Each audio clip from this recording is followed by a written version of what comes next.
ये है Gayatri media group और आप देख रहे हैं ताज न्यूज, आईना सच का।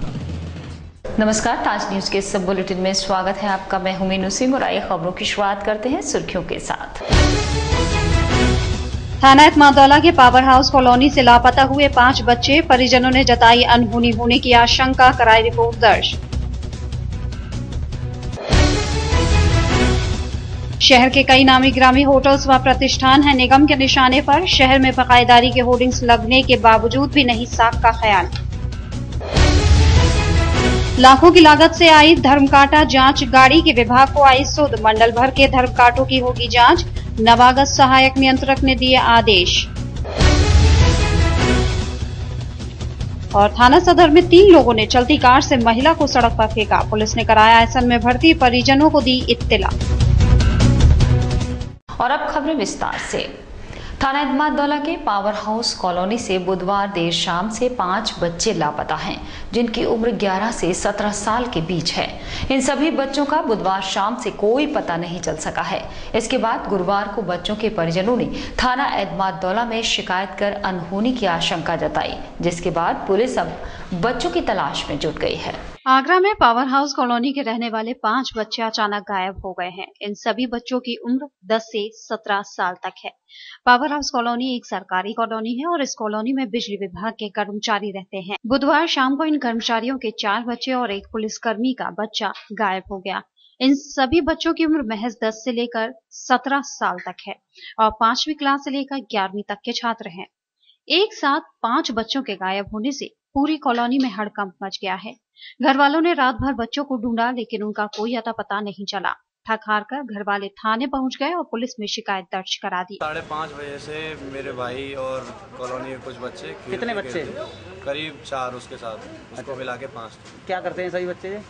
पढ़ते हैं और एक दुकान पे काम करता है। क्या ये सभी बच्चे सरकारी कर्मचारियों के हैं? जी हैं? जी। बजे करीब से मेरे सामने खेलने गया था और कुछ मेरे को जानकारी, मैं सोचा खेल रहा था। कितने बच्चे लापता हैं? 5 बच्चे लापता हैं कॉलोनी के, जिसमें से 4 तो हम बिजली कर्मचारी हुए हैं। उसमें एक पुलिस जो अभी बताया कि आकाश गौतम जो है वो फतेहपुर सीकरी में एसआई हैं, उसके पिताजी जो है। अच्छा। उसका लड़का भी गया है। इसमें 3 बच्चे बालिग हैं। शिकायत मिलने के बाद पुलिस अपनी तफ्तीश में जुट गई है। पुलिस के मुताबिक एक बच्चे के मोबाइल की लोकेशन राजस्थान में मिल रही है। इसी मोबाइल लोकेशन के आधार पर पुलिस बच्चों की तलाश में जुट गई है। 5 बच्चे आसपास के रहने वाले हैं। इसमें 6 क्लास से लेकर और 11वीं क्लास तक के बच्चे हैं। ये एक साथ 5 बच्चे घर से गायब हो गए हैं। इनकी गुमशुदगी लिख दी गई है, इस पर कार्रवाई कर रहे हैं। एक बच्चे के पास मोबाइल था, उसका लोकेशन अभी हनुमानगढ़ में जानकारी हुई है। ग्रामीण समस्याओं के संबंध में बुलाई गई बैठक में विभिन्न दलों के जनप्रतिनिधियों ने दिए अपने सुझाव, जिन्होंने कलेक्ट्रेट में संपन्न हुई बैठक के दौरान भूमि के समतलीकरण से लेकर अन्य परेशानियों पर चर्चा की। इस बैठक में मौजूद प्रशासनिक अधिकारियों ने जिन पर गंभीरता से काम करने की बात कही। मुख्य विकास अधिकारी दीपक मीणा ने बताया कि इस सिलसिले में 11 अगस्त को फिर से एक बैठक बुलाई गई है। एक मीटिंग आपकी आज ये भूमि संरक्षण समिति की मीटिंग थी, जिसमें भूमि योजना के अंतर्गत जो भी काम होते हैं और उनका रिव्यू था और नए प्रस्तावों का था। पर आज जो मीटिंग की गई, माननीय विधायकगण भी आए हैं, तो डीएम साहब ने वापस से टाइम देके 1 हफ्ते बाद फिर मीटिंग बुलाई है, ये कह के कि कम से कम जो प्रस्ताव आए हैं उन्हें माननीय जनप्रतिनिधि विधायकगण सब लोगों को दिखा लें, ढंग से डिस्कस कर लें, उनको नए प्रस्ताव हैं वो भी ले लें और बाकी डिटेल्ड वाइज मीटिंग वापस से 1 हफ्ते बाद की जाएगी। होटल मुगल के साथ साथ कई और बड़े होटल्स और प्रतिष्ठान हैं नगर निगम के निशाने पर, जिसने शहर में होर्डिंग्स लगाकर उनके बकायेदार होने की बात जग जाहिर कर दी है। लेकिन विभागीय लोगों की माने तो अभी भी इन नामचीन संस्थानों ने कोई तत्परता नहीं दिखाई है। नगर निगम प्रशासन के मुताबिक अगर निर्धारित समय में भुगतान की कार्रवाई नहीं की गई तो विभाग इन पर सील लगाने से भी पीछे नहीं हटेगा।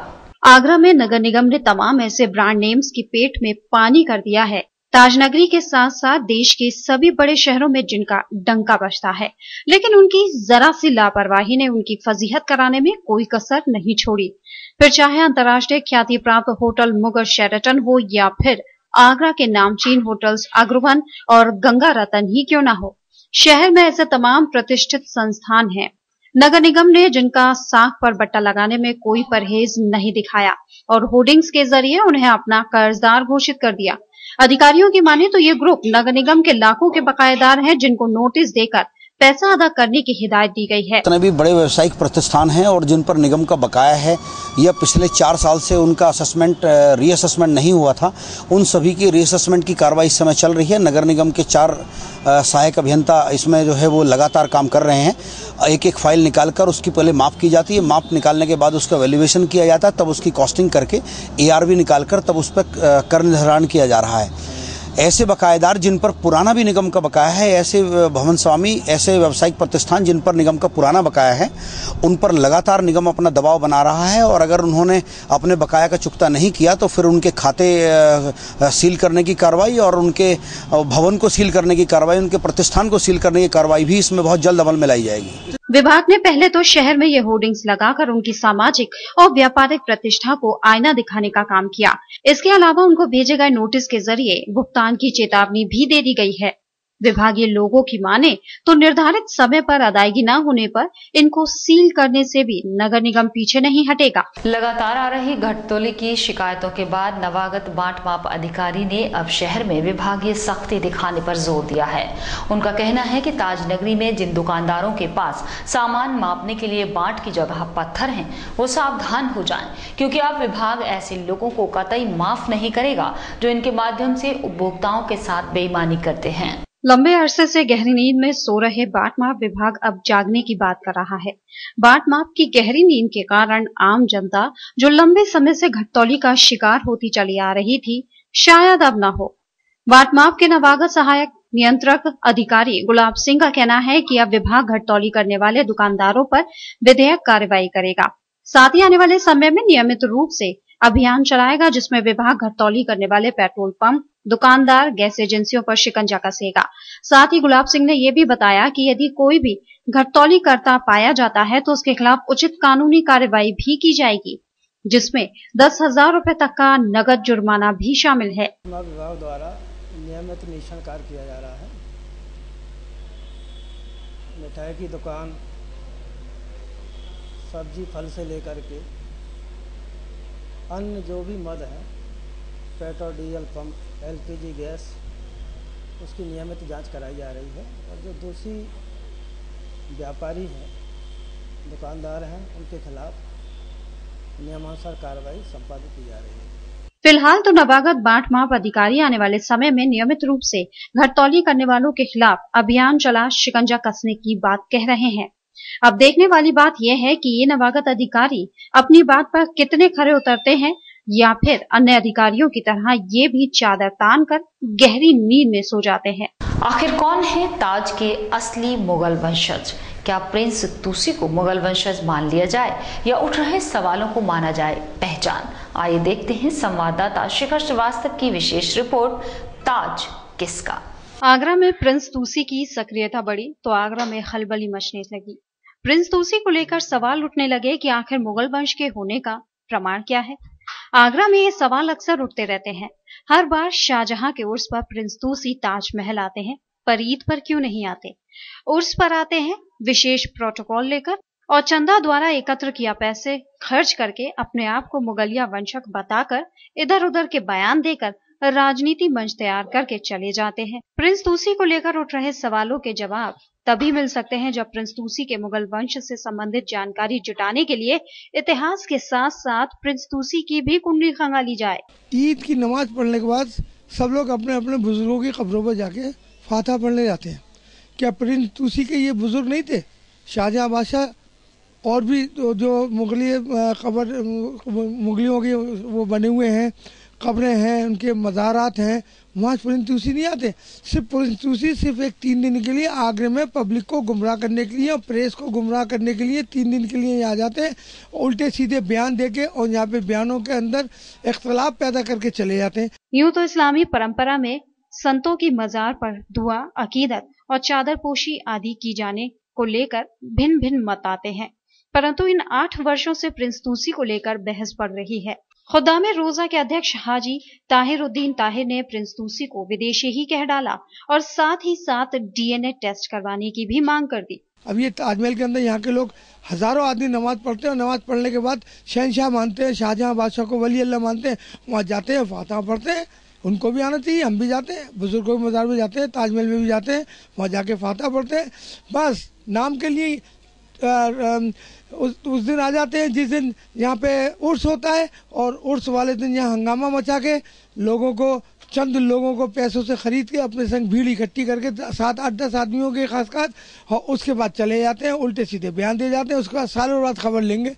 हाजी साहब बताते हैं कि इतनी लंबी चादर बेअब्दी है और ये इस्लाम की नजर में जायज नहीं, क्योंकि कोई भी काम अगर किसी छिपे मकसद या शान शौकत दिखाने के लिए किया जाता है तो उसका सवाब नहीं मिलता। पर प्रिंस तूसी प्रोटोकॉल का भी दिखावा करते हैं। अपनी जान को खतरा बताकर वो दिल्ली से प्रोटोकॉल लेकर आते हैं, पर उन्हें जब हैदराबाद में रहकर कोई नहीं जानता तो यहाँ चंद दिन के लिए आते हैं और उस पर भी आगरा प्रशासन सुरक्षा देता है। तो फिर प्रोटोकॉल का दिखावा क्यों?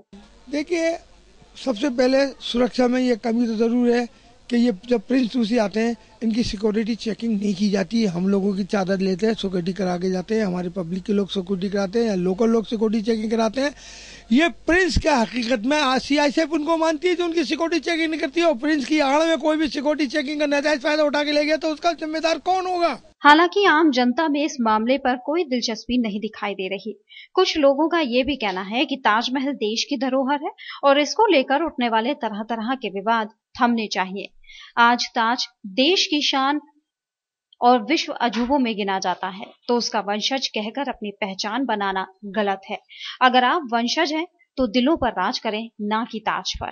हिंदुस्तान की आन बान शान कहे जाने वाला ताजमहल हमेशा ही विवादों में घिरा रहता है, फिर चाहे वो बात तेजो महल पर उठे सवालों की हो या शुक्रवार की नमाज की। बहरहाल इस बार ताजमहल परिसर के खादिमों ने, जो कि अपने आप को बादशाह शाहजहां का गुलाम कहते हैं, उन्होंने ये सवाल उठाया है कि प्रिंस तूसी क्या वाकई में मुगल वंशज हैं?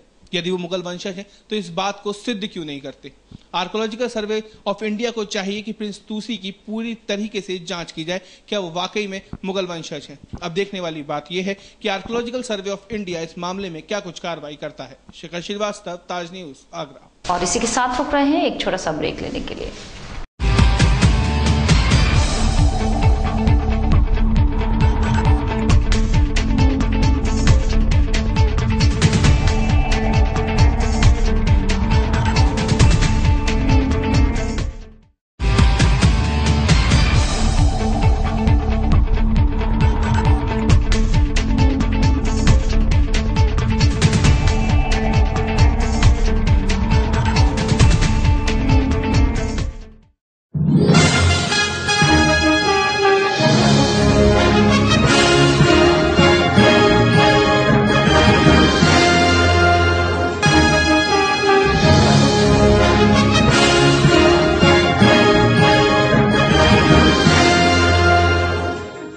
ज्वेलरी मिलने का विश्वसनीय स्थान। हमारे यहाँ आपको gold, hallmark certificate gold jewellery नए कलेक्शन के साथ उपलब्ध मिलेगी। संपर्क करें Shri Balaji jewellers, Fortune tower near Kargil petrol pump, Agra. Phone number 9719 333 563 और 9759 333 992। श्री बालाजी ज्वेलरी, दुल्हन की jewellery, AD jewellery, artificial bangles, chain व सभी प्रकार के सेट्स यहाँ पर उपलब्ध है। तो तुरंत संपर्क करें 21 सुपर बाजार, कारगिल पेट्रोल पंप के पीछे, आगरा। फोन नंबर 9358464218 और 88659 11110।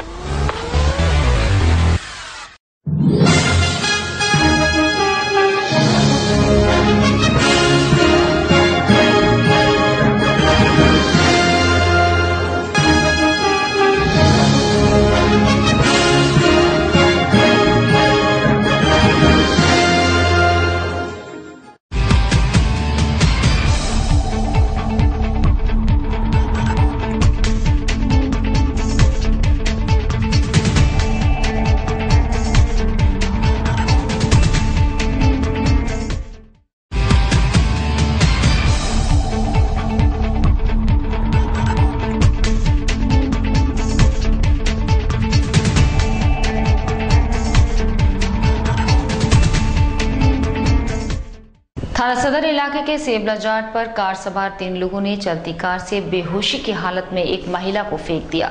राहगीरों ने इसकी सूचना पुलिस को दी। मौके पर पहुंची पुलिस ने बदहवास हालत में महिला को एसएन अस्पताल में भर्ती कराया। पुलिस ने महिला को परिजनों को सूचना दे दी है। उत्तर प्रदेश सरकार के महिला सुरक्षा के लाख दावे होने के बावजूद भी महिलाएं सुरक्षित नहीं हैं। ताजा मामला थाना सदर इलाके का है। महिला के परिजनों का आरोप है कि महिला अपने घर से बोदला जा रही थी। उसी समय पड़ोस में रहने वाले 3 लोगों ने घर के बाहर से महिला को गाड़ी में खींच लिया और महिला को रुमाल सूंघा दिया। पीड़िता के परिजनों ने बलात्कार की आशंका भी जताई है। महिला को चलती गाड़ी में से फेंक कर ये लोग फरार हो गए। राहगीरों ने इसकी सूचना पुलिस को दी। मेरी बहन शाम को 6-6:30 बजे निकली थी बोदला के लिए। बोदला में उसकी ननद है कि मैं कुछ पैसों का इंतजाम कर लाऊं, वहाँ से दीदी से पैसे वैसे ले आऊं, बच्चे के दूध का डब्बा खत्म हो गया था। तो मैंने कहा ठीक है। तो वो गई थी वहाँ, तो रास्ते से ही उसको बता रही है, हमारे रास्ते में वो पड़ता है भीम बाटका, कि वो कह रही है मुझे भीम बाटका से ही मतलब जबरदस्ती खींचा है। किसने खींचा है? और गली के कुछ लोग हैं, 2-3 लोगों का नाम बताया उसने। एक का नाम पिंटू है और एक का नाम गुलाब है, एक गुलाब का लड़का है महावीर बता रही है उनका नाम। गाड़ी में ही डाला है उसे, बता रही है कि उसके मुंह पे एक रुमाल हिलाया, उसके बाद पता नहीं उसके साथ क्या हुआ क्या नहीं हुआ। हमें ये बताया कि कोई गाड़ी से ड्राइवर किसी सवारी को फेंक गया है। उसके बाद पहुंचे मौके, जैसे पता लगा महिला है, सांस चल रही थी, लेके आए, यहाँ ट्रीटमेंट जारी कर। मौके पर पहुंची पुलिस ने बदहवास हालत में मिली महिला को एसएन कॉलेज में भर्ती करा दिया। पुलिस अब इस पूरी घटना की जांच में जुट गई है। थाना जैतपुर इलाके के कचौरा घाट रोड पर काम करते समय अचानक महिला को जहरीले सांप ने काट लिया। आनन फानन में महिला के परिजनों ने अस्पताल में भर्ती कराया, जहां उपचार के दौरान उसकी मौत हो गई। सूचना मिलने पर पहुंची पुलिस ने शव को कब्जे में लेकर पोस्टमार्टम के लिए भेज दिया है। बुधवार देर शाम थाना जैतपुर इलाके के कचौड़ा घाट रोड पर घर में काम करते समय एक महिला को जहरीले सांप ने काट लिया। आनंद फानन में महिला के परिजनों ने उसे हॉस्पिटल में एडमिट कराया। परिजनों के अनुसार घटना शाम की है। काम करते समय अचानक जहरीले सांप ने महिला को काटा। महिला के परिजनों ने पास के ही निजी अस्पताल में उसे भर्ती कराया, लेकिन तब तक महिला की मौत हो गई। महिला की मौत के बाद घर में कोहराम मच गया। सूचना मिलते ही मौके पर पुलिस पहुंच गई और महिला के शव को पोस्टमार्टम के लिए भेज दिया। बताया सांप ने खा लिए, कोई कहता है विस्कोपरिया ने खा लिए। मुझे तो घटना हो या नहीं कैसे मौत हुई इनकी? हाँ, उसको तो हमें मौत मिली है ना घर पे आके। थाना अचनेरा इलाके के कुकथला के पास बाइक सवार 4 अज्ञात बदमाशों ने गोली मारकर रिचार्ज कूपन सेल्समैन को लूट लिया। आनंद फानन में इसकी सूचना पुलिस को दी गई। पुलिस ने घायल को मेडिकल के लिए जिला अस्पताल भेजकर बदमाशों की तलाश शुरू कर दी है। ताजनगरी में लूट हत्या जैसी घटनाएं रुकने का नाम नहीं ले रही। ताजा मामला थाना अचनेरा इलाके के कुकथला का है, जहां उमेश रिचार्ज कूपन की मार्केट कर ऑफिस लौट रहा था। उसी समय 2 बाइक सवार 4 अज्ञात बदमाशों ने उमेश को घेर लिया और उमेश का बैग छीन लिया। उमेश ने इसका विरोध किया तो उन्होंने उमेश को गोली मार दी। ये गोली उमेश के कंधे में लगी है। उमेश का कहना है कि बैग में करीब 80,000 रुपए नकद और 50,000 रुपए के रिचार्ज कूपन बदमाश लूट कर फरार हो गए। ये घटना है, ये मेरे यहाँ काम करता है। अच्छा। और ये जो है रायवा से होकर आ रहा था, इसको कुकतली वाली रास्ते पे इसको लूट लिया। आज उमेश लवानी नाम के व्यक्ति ने बताया कि मैं 5:45 बजे करीब किरावली से मिलापुर जो नहर की पटरी जाती है उस पर जा रहा था मोटरसाइकिल पर। 2 मोटरसाइकिल आई, एक यूपी CD डीलक्स 2761, दूसरा एक और मोटरसाइकिल थी, उसका नंबर नहीं देख पाया वो। उन लड़कों ने उसके ऊपर फायर किया और उसके बैग में करीब 42,000 रुपये थे और कुछ कूपन्स थे, वो छीन के ले गए। मैं मार्केट से आ रहा था, किरावली होते हुए रायवा कोतला, उधर से मैं नहर के सहारे आ रहा था। रास्ते में आगे से टक्कर मार दी मेरे में। फिर जो चोटों ने फिर मैंने लुटेरे थे, मेरे बैग पीछे बहरा के पड़े, फिर मैं बैग छुड़ा रहा हूँ, फिर एक मेरे बैग जबरी छीन के नहीं ले गया। सूचना मिलते ही पुलिस के आला अधिकारियों सहित स्थानीय पुलिस भी मौके पर पहुंच गई। मौके पर पहुंचे क्षेत्राधिकारी विजय कुमार ने बताया कि बाइक सवार 4 अज्ञात बदमाशों ने रिचार्ज कूपन सेल्समैन को लूट लिया। पीड़ित की गोली लगने की पुष्टि मेडिकल में नहीं हुई है। पुलिस ने टीम गठित कर जल्द ही बदमाशों की तलाश शुरू कर दी। और इसी के साथ फिलहाल ताज न्यूज के इस बुलेटिन में सिर्फ इतना ही। अगले बुलेटिन में कुछ और नई खबरों के साथ आपसे फिर होगी मुलाकात। जुड़े रहिए ताज न्यूज के साथ। नमस्कार।